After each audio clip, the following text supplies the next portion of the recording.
In previous videos, I showed how I fit 315 tires on the front and rear of my 2004 Mustang V6 Autocross car. But I also got the 315 square setup to work on my IRS-swapped 2000 GT, a car I affectionately call the Tumbler. Recently, I took the GT to 2 autocross events to see how it felt with more rubber on all 4 corners.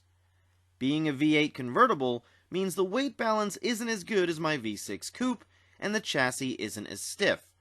But even with those drawbacks, it's still a surprisingly capable autocross car. Here are the first and fastest runs from the 2 events. There are 8 cars in the CAM PAX Class at this event. For a change, I actually have about as much horsepower as most of my competition. It's 75 degrees and the course is dry. We're running on an airport runway today, and the elements are pretty straightforward if you stay early and look ahead. Because the suspension setup on this car is nearly identical to the V6, I'm pretty sure the tires aren't going to rip the fenders off. But I'm still going to take it a little easy on run 1. I'm starting at 30 psi.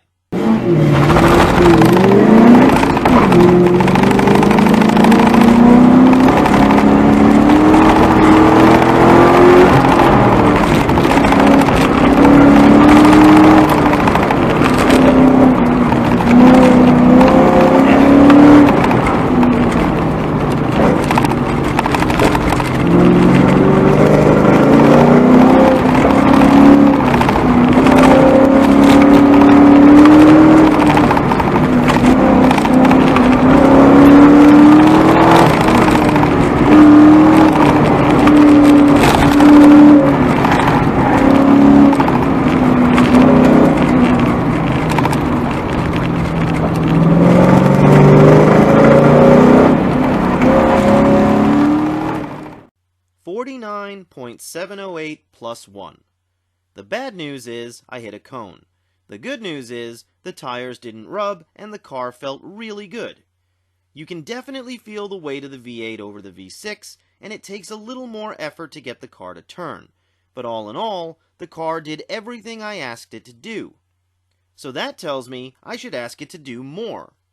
On my second run, I went harder everywhere and shaved off nearly 0.8 of a second.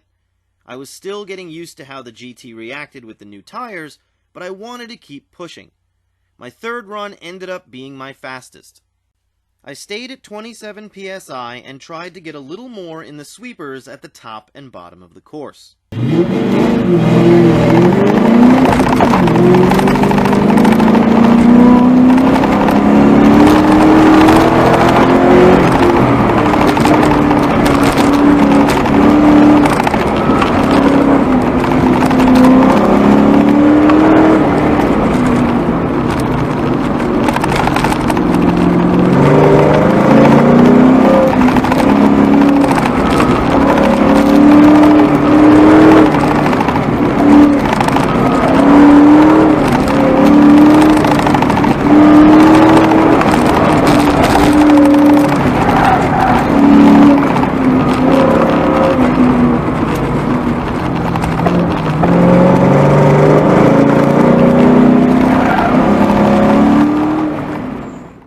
48.749.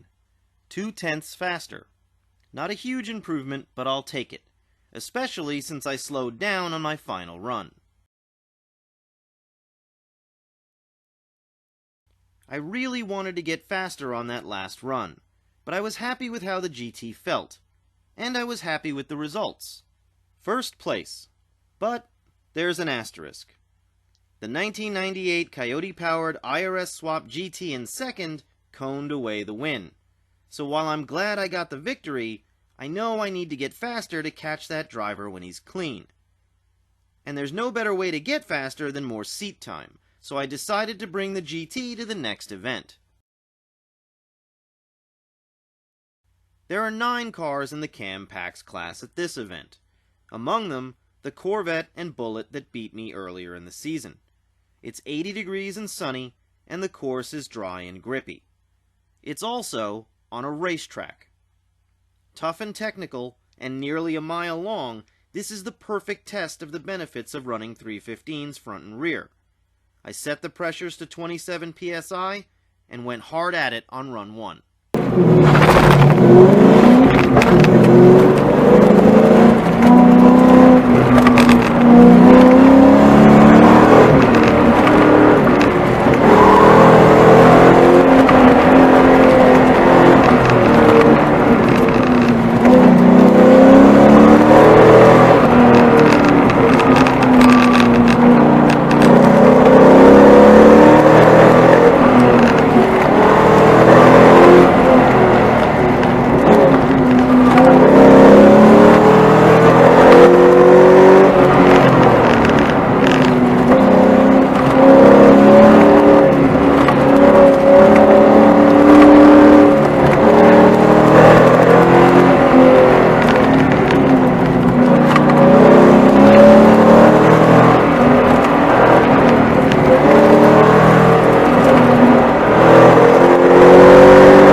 .438. It took a little while for the tires to heat up, but once they did, the car felt amazing. There was so much grip, I knew I could attack the technical sections a little more, and I could enter and exit elements faster. But, as many other drivers also found out, attacking harder led to hitting cones. So my first run actually ended up being my only clean run. But here's my fastest dirty run. There's a passenger with me, so I'm narrating as I drive. I just barely knocked a cone out of a box to get a penalty, but the run shows how hard I can attack on the 315s.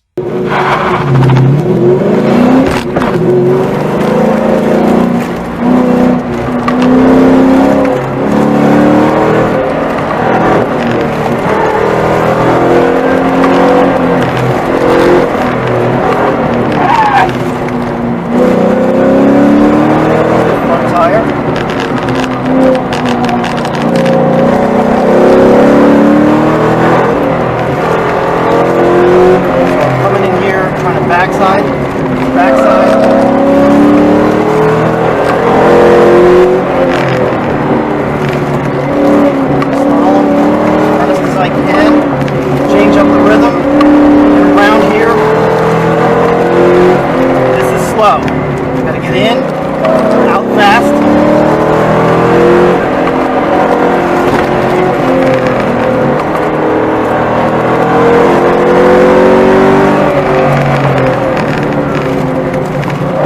That's slow. I did a little too much braking there.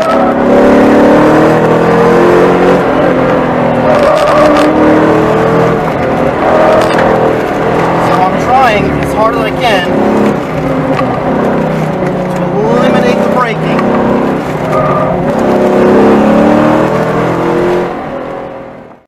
82.350 plus 1. Just over a second faster. It doesn't help me in the standings because of the penalty, but it shows what the car is capable of running.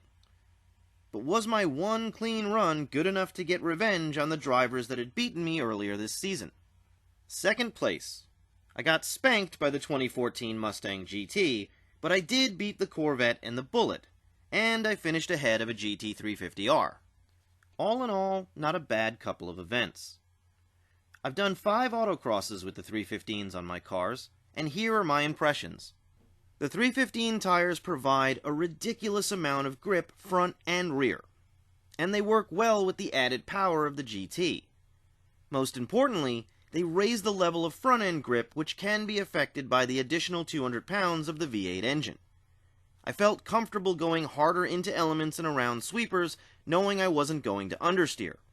Simply put, the larger contact patch allows me to change direction faster, hold more speed in the sweepers, and stop better. Everything I need to shave time off my autocross runs. But there's definitely a learning curve. Just because the tires extend the limit of the car's capability doesn't mean you'll automatically get faster by bolting them on. It's a battle between knowing where the car lost grip with the smaller tires and trusting that the 315s will hold when you push past that point. But I have to say, finding that new limit has been a ton of fun. This is shaping up to be an awesome season. I've got a lot of events left, and I'll post more results soon.